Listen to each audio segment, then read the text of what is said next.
In the 1980s, American teenagers found a unique way to speak the language of love, one that didn't rely on words alone but on the hum of cassette tapes and the crackle of carefully chosen songs. Mixtapes, those homemade compilations of music recorded onto cassette, became the heartbeat of teen romance, a secret code that carried emotions too big for awkward conversations. Picture a high school hallway, lockers slamming, sneakers squeaking, and a nervous teen clutching a cassette case, its plastic cover adorned with handwritten tracklists in smudged ink. That tape wasn't just music, it was a confession, a crush, a dream spun into magnetic tape. The rise of mixtapes as a romantic gesture tied directly to the technology of the time. The Sony Walkman, introduced in 1979, made music personal, portable, and intimate. Suddenly, teens could curate their own soundtracks, pulling songs from the radio, vinyl records, or borrowed tapes. Creating a mixtape was an act of devotion. It meant hours hunched over a dual cassette deck, fingers poised to hit record when the perfect song played on the radio, praying the DJ wouldn't interrupt. Every track was deliberate, chosen to say what words couldn't. A power ballad like Journey's Faithfully might hint at longing, while The Cure's Just Like Heaven could capture the dizzy rush of a new crush. The order mattered too, start with something catchy to grab attention, build to an emotional peak, and end with a song that lingered, like a whispered promise. Mixtapes were more than playlists, they were vulnerability in physical form. Handing one over was a gamble, a way to bare your soul without saying too much. For teens navigating the chaos of hormones and heartbreak, this was safer than a love letter, less risky than a direct, I like you. The music did the talking. A tape could say, I see you, with a track that matched the recipient's quirky taste, or, I want you to know me, through a song that revealed the giver's heart. And when it was reciprocated, a tape returned with its own set of songs, it felt like a secret handshake, a bond sealed in melody. The cultural backdrop of the 80s amplified this phenomenon. MTV launched in 1981, flooding homes with music videos that made stars like Madonna and Duran Duran feel like close friends. Radio stations battled for listeners, spinning hits that became anthems for a generation. Teens absorbed it all, weaving these sounds into their lives. Mixtapes became time capsules, capturing not just a crush but a moment, Friday night drives, basement parties, or quiet evenings staring at the ceiling, headphones on. They were affordable too, unlike jewelry or grand gestures, making them the perfect vehicle for young love. The beauty of mixtapes lay in their imperfections. Unlike today's streaming playlists, thrown together in seconds, a mixtape demanded effort and patience. Teens would sit cross-legged on their bedroom floors, surrounded by scattered cassette cases, scribbling titles in glitter pen or doodling hearts on the insert. A song might get cut off if the tape ran out of space, or you'd hear a faint radio ad bleed through, flaws that made each one unique. Those quirks told a story, the late-night struggle to find the right track, the pause button precision to avoid static. Handing someone a mixtape wasn't just sharing music, it was sharing time, care, and a piece of yourself. For American teens in the 80s, mixtapes were also a rebellion against the mainstream. Sure, top 40 hits like Cyndi Lauper's Time After Time or Phil Collins' Against All Odds were staples for their raw emotion, but the real magic happened when someone slipped in an obscure B-side or a local band's demo. It was a way to say, this is us, not just what's on the radio. Couples would trade tapes like secret diaries, each one building a shared language. A girl might include Whitney Houston's I Wanna Dance with Somebody to hint at a date to the school dance. A guy might counter with Bon Jovi's Never Say Goodbye to promise something deeper. Every tape was a conversation, no words needed. The social scene of the time fueled this trend. Arcades, roller rinks, and mall food courts were where teens lived their lives, and mixtapes were the soundtrack. Picture a boombox blasting at a house party, or a car stereo playing a tape made for a road trip to nowhere. These weren't just songs, they were memories being written in real time. When a couple broke up, the mixtape became a bittersweet relic, too precious to toss but painful to play. Yet even those hurt feelings proved the power of the medium. A tape could outlast the romance, tucked away in a shoebox, rediscovered years later like a letter from a younger self. Mixtapes also bridged distances. In an era before texting or social media, when long-distance calls were a luxury, a cassette could travel where voices couldn't. Teens would mail tapes to pen pals or summer camp crushes, each song a tether across state lines. The U.S. Postal Service became an unwitting Cupid, delivering these musical love letters. And when the tape arrived, worn from the journey, it carried more than music, it carried intent. To receive one was to be chosen, to be understood. The act of making a mixtape was a ritual, almost sacred in its focus. American teens in the 80s didn't have endless distractions, no smartphones, no algorithms curating their tastes. Instead, they had FM radio, MTV, and their own instincts. Choosing songs was like crafting a poem, each track a line that had to fit just right. Maybe you'd pick REO Speedwagon's Can't Fight This Feeling to confess a crush you'd hidden for months, or The Police's Every Breath You Take to say you couldn't stop thinking about them, even if the song's vibe was a bit intense. The stakes felt high: pick the wrong song, and you might seem out of touch; nail it, and you'd be unforgettable. Presentation mattered as much as content. A blank cassette wasn't enough, it had to look the part. Teens would decorate the case with stickers, cutouts from magazines, or meticulous calligraphy. Some went all out, taping tiny collages of Polaroids or ticket stubs to the insert, turning the tape into a keepsake. The handwriting was personal too, slanted, loopy, or blocky, it revealed character. A shy kid might type the tracklist to seem polished, while a bold one would scrawl it in neon marker. Either way, the tape was an extension of the giver, a tangible piece of their world handed over with a nervous smile. Mixtapes also thrived because they were private. In a decade of big hair and loud fashion, love was still a quiet thing for most teens.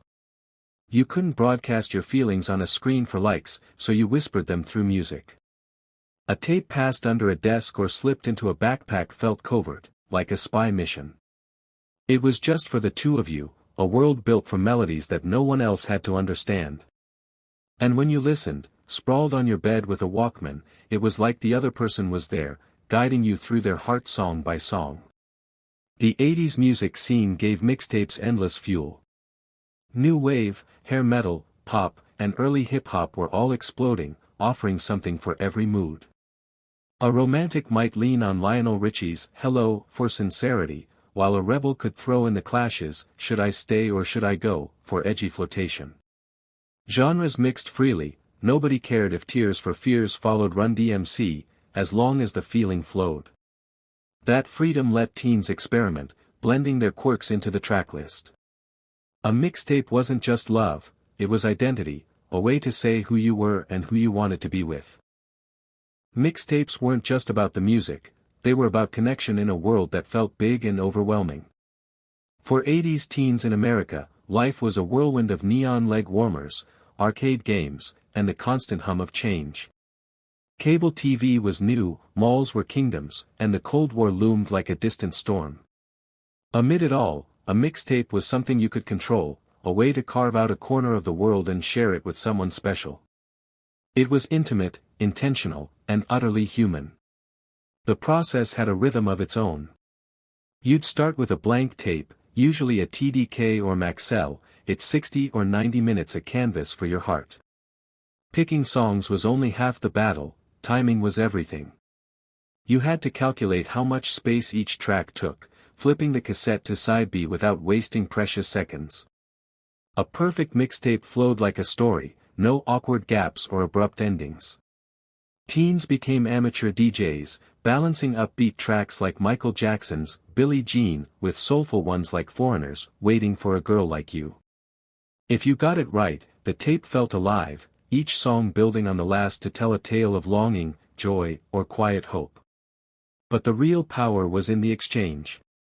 Giving a mixtape was a leap of faith, a moment of courage wrapped in plastic.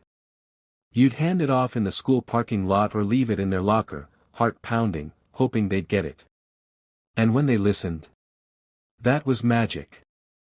They'd hear your choices, maybe Hall and Oates, You Make My Dreams, for a goofy crush, or Depeche Mode's, Just Can't Get Enough, for something electric, and feel seen. If they made one back, it was like catching lightning. You'd play their tape on repeat, dissecting every lyric, wondering what they meant by choosing Prince's, Kiss, or Springsteen's, I'm on Fire. The 80s gave mixtapes their spark, but their roots ran deeper.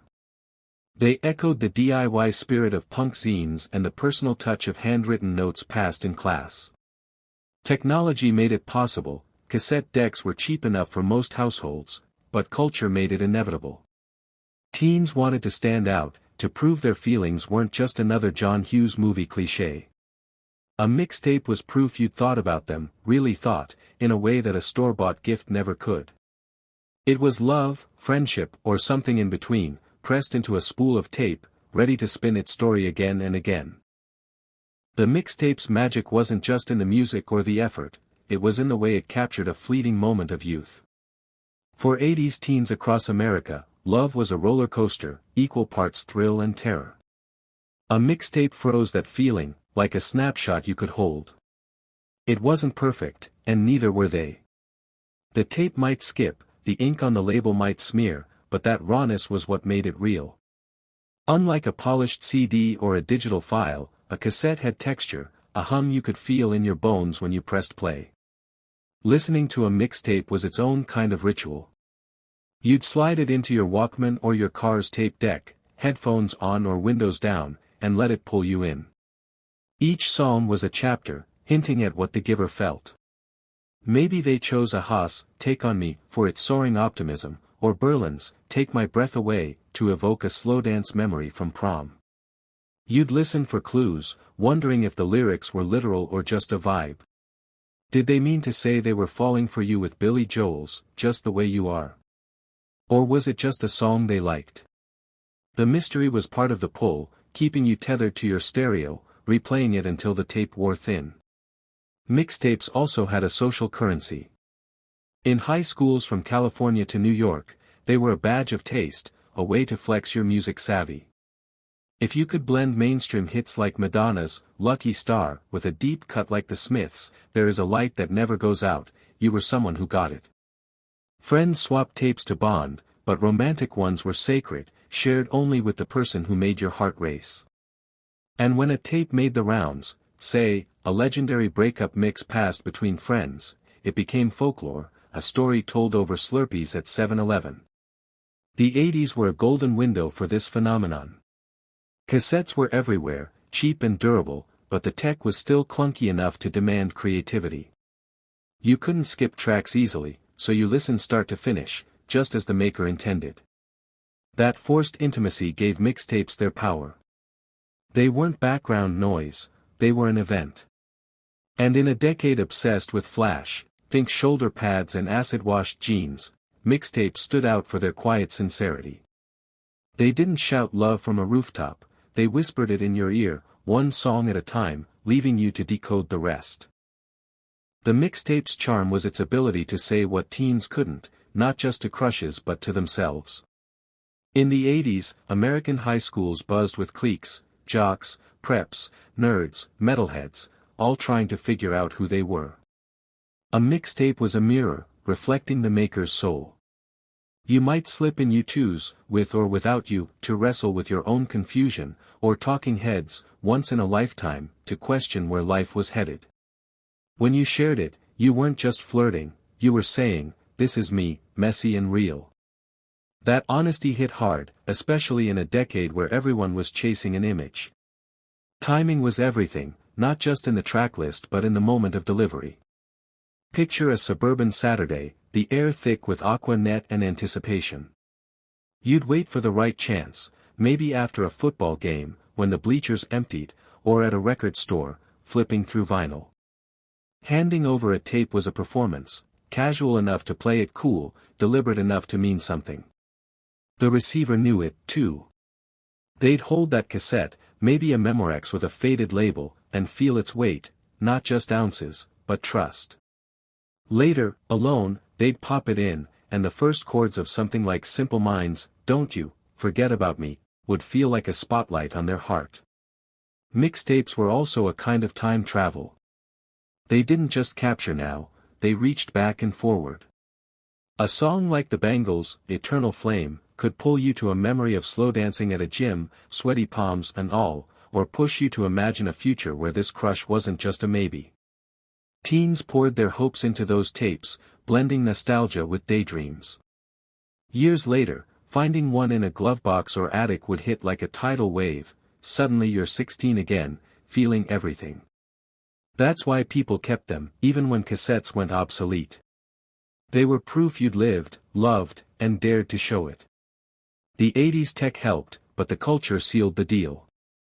Music was everywhere, blaring from boomboxes, pulsing through Walkmans, shaping how teens moved through the world. Unlike today's endless streams, choices were finite.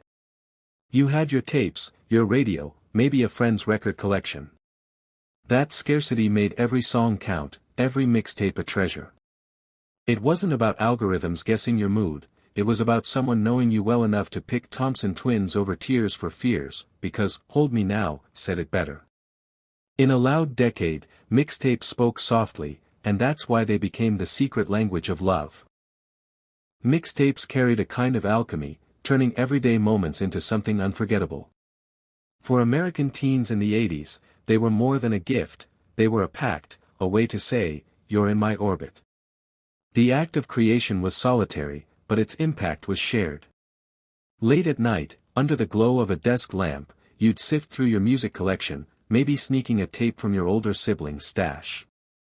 Each choice was a risk. Would they love Fleetwood Mac's Dreams as much as you did, or roll their eyes at your soft spot for Starship's Nothing's Gonna Stop Us Now? The doubt was part of it, pushing you to trust your gut. The tapes themselves were storytellers. Side A might kick off bold, with Pat Benatar's Love is a Battlefield setting a defiant tone, then ease into something tender like Air Supply's All Out of Love to show your softer side. Side B could shift gears, maybe leaning into Huey Lewis and the News for fun vibes or Kate Bush for something dreamy and deep.